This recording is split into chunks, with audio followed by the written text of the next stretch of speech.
Allahumma salli ala Muhammad. Assalamualaikum warahmatullahi wabarakatuh. Innal hamdalillah nahmaduhu ta'ala wa nasta'inuhu wa nastaghfiruh wa na'udzu billahi min shururi anfusina wa min sayyiati a'malina man yahdihillahu fala mudilla lahu wa man yudlil falan tajida lahu waliyyan mursyida. Ashhadu an la ilaha illallah wahdahu la syarika lah wa ashhadu anna Muhammadan abduhu wa rasuluh wa nabiyuhu wa khaliluh alladhi ballagha risalah wa 'adda al-amanah wa nasaha al-ummah wa jahada fi sabilillahi haqqa jihadih hatta tarakana 'ala mahajjatil bayda lailuha kanahariha la yazighu 'anha illa halik. Shalawatullahi wa salamun alaihi wa ala alihi wa sahbihi ajma'in. Di dalam Al-Quran Allah Subhanahu wa ta'ala berfirman, tepatnya di surah At-Taubah di ayat 36. Qala Allah ta'ala inna iddatash syuhuri 'inda Allah 12 syahran fi kitabillah. Yang artinya sesungguhnya bilangan-bilangan bulan dalam Islam di sisi Allah Subhanahu wa ta'ala ada 12 bulan dan itu tercantum di kitabillah. Nah, 12 bulan. Di antara 12 bulan itu Allah Subhanahu wa ta'ala kembali mengambil 4 bulan di antaranya, mengistimewakan 4 bulan di antaranya, dan itulah yang disebut dengan bulan-bulan haram. Apa yang dimaksud dengan bulan-bulan haram di sini? Nah, bulan haram di sini, ya, kata haram di sini dimaksudkan adalah pemuliaan. 4 bulan yang dimuliakan oleh Allah Subhanahu wa ta'ala. Di dalam hadis, tepatnya dalam hadis yang diriwayatkan oleh Imam Bukhari dan Muslim, bahwasanya Nabi sallallahu alaihi wasallam bersabda, di antara 1 tahun itu ada 12 bulan dan 4 di antaranya minha arba'atun hurum, ada bulan-bulan yang diharamkan atau dimuliakan oleh Allah Subhanahu wa ta'ala. 4 bulan itu kata Nabi SAW 3 di antaranya berdekatan atau saling berurutan. Yang bulan-bulan itu adalah Zulqa'dah, Dzulhijjah, dan Muharram. Adapun bulan Rajab yang juga menjadi bagian dari 4 bulan haram ini letaknya di Jumadil Akhir dan Sya'ban. Nah, alhamdulillah Allah Subhanahu wa ta'ala berikan kita kesempatan untuk bisa berjumpa dengan salah satu di antara 4 bulan tersebut. Tepatnya pada hari ini 20 Agustus 2020 bertepatan dengan masuknya tahun baru Islam, ya, yakni kita sudah memasuki 1 Muharram 1442 Hijriah. Nah, apa yang membedakan bulan-bulan haram dengan bulan-bulan lainnya, Ustaz? Ya, jadi Anda sekalian yang dimuliakan oleh Allah Subhanahu wa ta'ala, perbedaan yang sangat mendasar. Ketika Allah menjadikan sesuatu itu mulia, maka tentu sikap kita sebagai seorang mukmin ketika berada di dalamnya tentu akan berbeda dengan, ya, bulan-bulan ataupun tempat-tempat yang tidak dimuliakan oleh Allah Subhanahu wa ta'ala. Contohnya, ya, kata-kata al-haram, kata-kata pemuliaan al-haram, ya, pada masjid yang terletak di kota Makkah, di kota Makkah al-Mukarramah, ada rumah Allah yang bernama Masjidil Haram. Mengapa dia dikatakan Al-Haram? Karena di dalamnya ada Ka'bah Al-Musyarrafah. Ada Ka'bah yang dimuliakan oleh Allah Subhanahu wa ta'ala, yang mana tidak semua rumah-rumah Allah Subhanahu wa ta'ala yang ada di atas muka bumi ini kemudian, ya, ada Ka'bah di dalamnya. Maka sama halnya dengan bulan-bulan haram, dimuliakan oleh Allah Subhanahu wa ta'ala karena sikap kita sebagai seorang mukmin tentu harus berbeda, ya, dibandingkan dengan bulan-bulan yang lainnya. Apa yang membuat bulan-bulan haram itu istimewa? Setiap kebaikan-kebaikan yang kita kerjakan pada bulan-bulan haram ini akan dilipat gandakan oleh Allah Subhanahu wa ta'ala pahalanya. Ya, namun tidak hanya pahalanya saja. Dosa-dosa yang dilakukan, keburukan-keburukan yang dilakukan oleh anak Adam pada bulan-bulan haram juga akan dilipat gandakan siksaannya, ya, oleh Allah Subhanahu wa ta'ala. Alhamdulillah, pada bulan Muharram ini setidaknya ada beberapa amal, ya, ada beberapa amalan yang ditekankan, yang harus, ya, dilakukan oleh seorang mukmin dan sangat rugi kalau kita tidak, ya, melakukannya. Amal yang pertama pada bulan Muharram ini adalah memperbanyak puasa sunnah. Nah, ini memperbanyak puasa sunnah sebagaimana yang disampaikan oleh baginda Nabi sallallahu alaihi wasallam. Ya, dalam sebuah hadis yang diriwayatkan oleh sahabat yang mulia bernama Abdurrahman ibnu Sakhrin, atau mungkin biasa kita kenal dengan nama kunyah beliau Abu Hurairah radhiyallahu taala anhu. Ya, jadi Nabi sallallahu alaihi wasallam menyebutkan dalam sebuah hadis, afdhalus siyami ba'da Ramadan syahrullah al-Muharram. Ya, wa afdhalus salati ba'da al-fariḍah salatul lail. Keutamaan, ya, atau afdal puasa yang lebih utama setelah kita berpuasa di bulan Ramadan adalah syahrullah, berpuasa di bulan Allah, yakni bulan Muharram. Begitupun dengan salat, wa afdhalus salati ba'dal fariḍah, dan salat yang paling utama setelah salat fariḍah, setelah salat wajib kita, salat fardu kita adalah salat malam.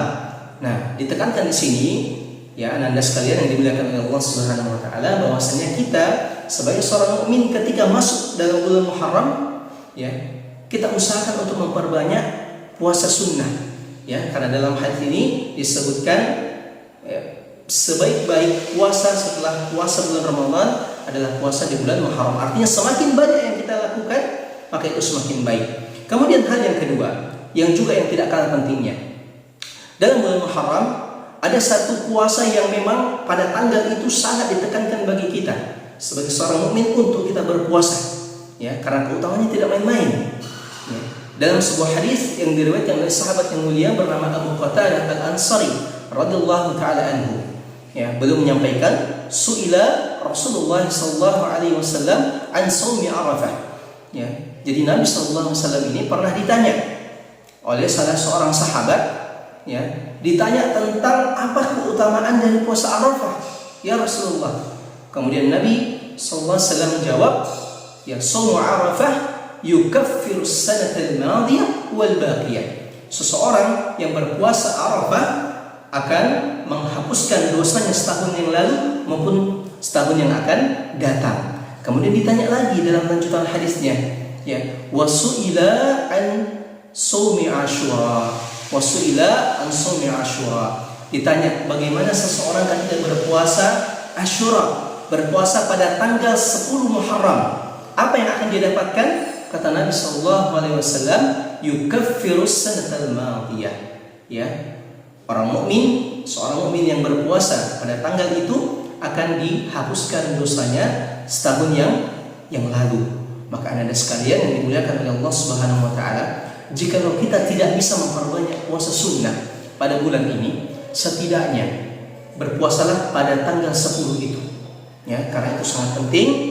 Ya, kemuliaan seperti itu, keutamaan seperti itu sangat jarang kita dapatkan, ya, dan tidak ada, ya, tidak kita dapatkan di bulan-bulan yang lain kecuali pada bulan Muharram. Nah, yang terakhir yang ingin saya sampaikan, amalan yang juga harus kita perbanyak pada bulan ini adalah memperbanyak sedekah. Ya, memperbanyak sedekah. Kenapa harus sedekah, ya Ustaz? Karena dalam sebuah hadis Nabi sallallahu alaihi wasallam menyebutkan bahwasanya sedekah itu akan menghapus segala kesalahan kita, akan menghapus segala keburukan yang kita lakukan, kama yudfi'ul ma'un nar, sebagaimana air bisa memadamkan api. Nah, dosa-dosa kita sangat banyak. Ya, kita tidak pungkiri itu.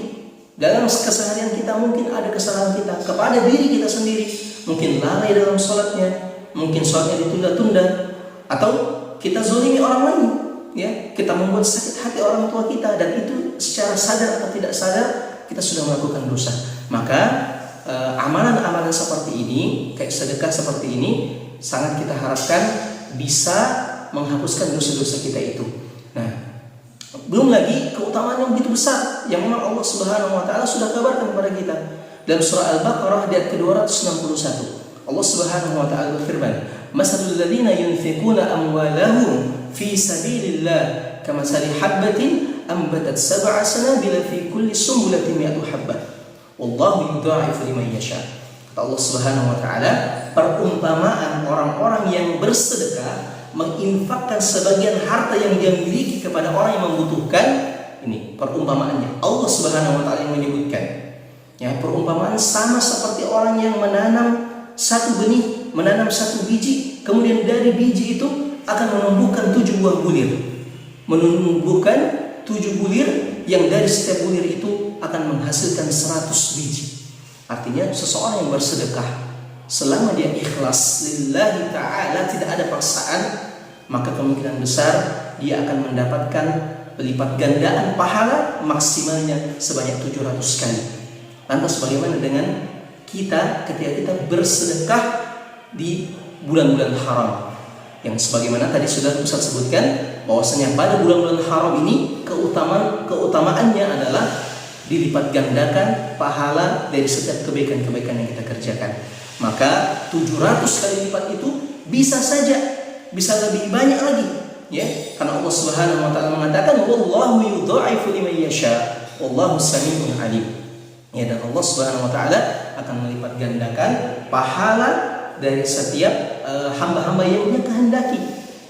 Oleh karenanya, anak-anak sekalian yang dimuliakan dan dirahmati oleh Allah Subhanahu wa taala, ya kita harapkan, ya Ustaz juga berharap, dan semoga kita diberikan istiqomah oleh Allah Subhanahu wa taala untuk bisa senantiasa melakukan kebaikan-kebaikan, ya, terutama pada bulan-bulan yang dimuliakan dan disucikan oleh Allah Subhanahu wa taala. Oleh karenanya Nabi sallallahu alaihi wasallam memberikan kita satu doa, mengajarkan kepada kita sebuah doa, yang mana doa ini jangan pernah kita lupakan dalam setiap salat kita. Ketika kita sujud kepada Allah, maka kita meminta doa seperti ini. Allahumma arinal haqqa haqqan warzuqna ittiba'ah wa arinal batila batilan warzuqna ijtinabah. Ya Allah, tunjukilah kami kepada kebaikan-kebaikan dan berikanlah kami rezeki. Berikanlah kepada kami kemampuan untuk bisa, ya, untuk bisa melakukan kebaikan-kebaikan itu. Dan ya Allah, kita meminta juga, tunjukilah kepada kami bahwasanya perbuatan yang batil itu memang adalah sesuatu yang batil, dan berikanlah kami kemampuan untuk bisa menghindarinya. Maka anak-anak sekalian yang dimuliakan oleh Allah Subhanahu wa taala, ketika kita memasuki tahun baru, ya, terutama tahun baru Islam, ya, bukan hanya sekedar pakaian kita, fisik kita yang diperbarui, bukan, ya, tetapi yang paling penting di sini adalah bagaimana caranya kita dalam setiap sehari-harinya kita, ya, itu bisa selalu ditingkatkan keimanan kita, ketakwaan kita kepada Allah Subhanahu wa taala. Maka inilah anak-anak sekalian yang dimuliakan oleh Allah Subhanahu wa taala yang bisa saya sampaikan. Jazakumullah khairan ala husni istima'ikum wa ihtimamikum. Subhanakallahumma wa bihamdika asyhadu an la ilaha illa anta astaghfiruka wa atubu ilaik. Wa akhiru da'wana alhamdulillahi rabbil alamin. Wassalamualaikum warahmatullahi wabarakatuh. شكرا يا ربي شكرا هديت قلبي شكرا